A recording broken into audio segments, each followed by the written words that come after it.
जय श्री राम। हम अपनी बात दिल की आप लोगों से बताना चाह रहे हैं कि सभी भक्तगण ज़्यादातर अपनी संस्था में अध्यात्म का रास्ता बताया जाता है, और अध्यात्म का मतलब है शरीर के अंदर विश्व बैठा है। हर चीज़ की खोज करिए, हर चीज़ तुम हमसे पूछिए। इस संसार में तीन आँखों से जो भी चीज़ तुमको दिखाई देती है वो शरीर में बैठी है, और जो शरीर में बैठी है व्याप्त है, और ये जो व्याप्त है लेकिन एक आत्मा और बैठी है। जिस हिसाब से ये आत्मा आते या जाते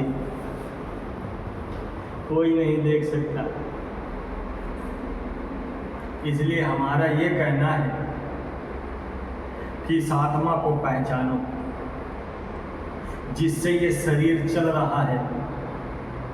जिस हिसाब से ये आत्मा शरीर में बैठी है और फिर भी जीवन अपना पूरा लगा देते हैं लोग, संतगण जीवन लगा देते हैं, लेकिन आत्मदर्शन नहीं हो पाता। इसलिए आप लोगों से हाथ जोड़ के प्रार्थना है कि आप लोग आत्मदर्शन करने की कोशिश करें, जिसके लिए नानक साहब हो, चाहे कबीर साहब हो, चाहे तुलसीदास हो, चाहे हमारे गौतम यानी सिद्धार्थ हो, ये जितने हुए संत महात्मा ऋषि योगी, ये सब इसी आत्मदर्शन के लिए हमेशा।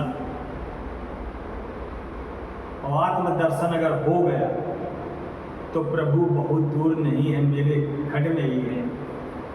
इसलिए हमारा कहना है आप लोगों से कि सत्संग वहाँ सुनिए जो आत्मदर्शन कराते हैं। सत्संग उस वहाँ पर न जाइए जो समय आपका बर्बाद कर दे। वो बातें बोली जाती जो किताबों में लिखी हैं, वो बातें बोली जाती हैं जो किताबों में लिखी हैं। तो मेरा कहना है कि कोई भी इंसान जिसने भी पढ़ा हो उसने ये कहा है क्या, एको ब्रह्म द्वितीयो नास्ति। अगर ये आप पढ़े हैं तो इसका सीधे अर्थ ये होता है कि एक ही पिता है, यानी एक ही ईश्वर, दूसरा कोई नहीं। तो मेरा क्या कहना है, अगर एक है ईश्वर तो उसको सिद्ध करिए। हर चीज़ सिद्ध है, इतना ध्यान रखना। कोई ऐसी चीज़ नहीं सुसिद्ध नहीं हो सकता। जिस हिसाब से मैं आपको प्रैक्टिकल बता रहे हैं, तीन चीज़ें, कर्ता, क्रिया और कर्म। करने वाला तो कोई होगा कि नहीं होगा? करने वाला तो कोई होगा, और कर क्या रहा है? जो हिसाब से कर रहा है किस काम को, मान लो ये बोर्ड लेके चलना है तो बोर्ड को लेके, और कर्म का मतलब उठा के चलना है। तो तीनों कर्ता, क्रिया, कर्म तीनों मौजूद होते। तो मेरा कहना है कि जो कर रहा है किसकी, मतलब किस चीज़ को करने के लिए कर रहा है, इस चीज़ को, और कर्म का मतलब किस चीज़ को पाने के लिए कर रहा है। तो हमारा कहना है कि मैं जो भी कर्म कर रहा हूँ वो कर्म भक्ति लाइन में है या नहीं है, इस चीज़ को जानना चाहिए। अन्यथा तुम जो ध्यावे भले पावे, धोखा देने से, ऐसा कहने से कोई कल्याण नहीं होगा। हर एक शब्द को समझना पड़ेगा। अगर आप नहीं समझेंगे तो आपके कहने से का कोई लक्ष्य उद्देश्य व्यर्थ है। इसलिए हमारा कहना है कि अपनी संस्था में व्याकरण सहित जो वैदिक काल में पढ़ाई जाती थी, आप वो चीज़ यहाँ पूछिए।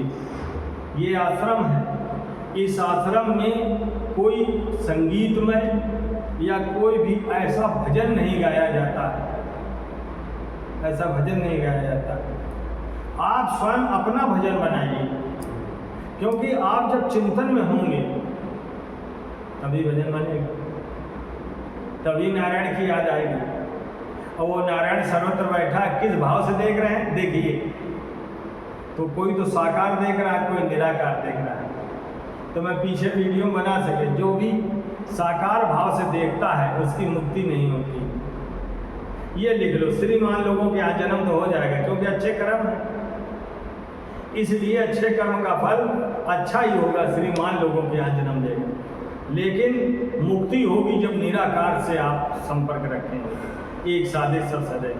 वो मालिक, वो ईश्वर, वो सबका दाता विधाता, सबका स्वामी हमारा जो नारायण है सर्वत्र बैठा है। इसलिए हमारा कहना है कि ये जो संस्था है हरिओम वंश आध्यात्मिक तत्व जागृत संस्थान, इस संस्थान में इस शरीर की मांसपेशियों से लेकर के, नसों से लेकर के, हड्डी से लेके मांस, जो भी आप इस शरीर में देख रहे हैं सब चीज़ का बखान होता है। पहले इस शरीर को जानिए और फिर आत्मा को जानिए, और जब आत्मा को जान जाओगे तो हूबहू परमात्मा की तरह आत्मा है या आत्मा की तरह परमात्मा है। उसी को कहते हैं हम अहम ब्रह्मास्मि, यानी मैं जो हूँ वही तुम हो। ये समझ, इसलिए हमारा कहना है कि अध्यात्म का रास्ता चुनिए। ढोलक मंजीरा के चक्कर में आओगे तो आप, यानी आप गार्जियन हैं, आपका घर के जितने भी सदस्य हैं अधोगत की ओर जाएंगे। ये लिख लो, अधोगत में आपके प्राण निकलेंगे। इसलिए हमारा हाथ जोड़ के प्रार्थना है कि सत्य की तरफ आप जाइए, सत्य की तरफ आप कदम उठाइए और सत्संग में पहुंचिए।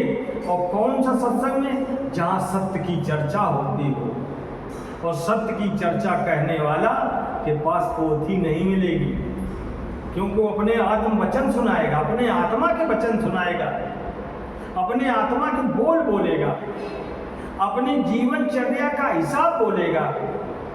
क्योंकि मैं अपने से मैं कह रहा हूँ, मैंने 40 साल मौन रखा है। किस लिए? अध्यात्म में, केवल अध्यात्म में 40 साल मौन रखा है। इसके बाद मैंने अपना बखान जारी कर दिया। क्यों?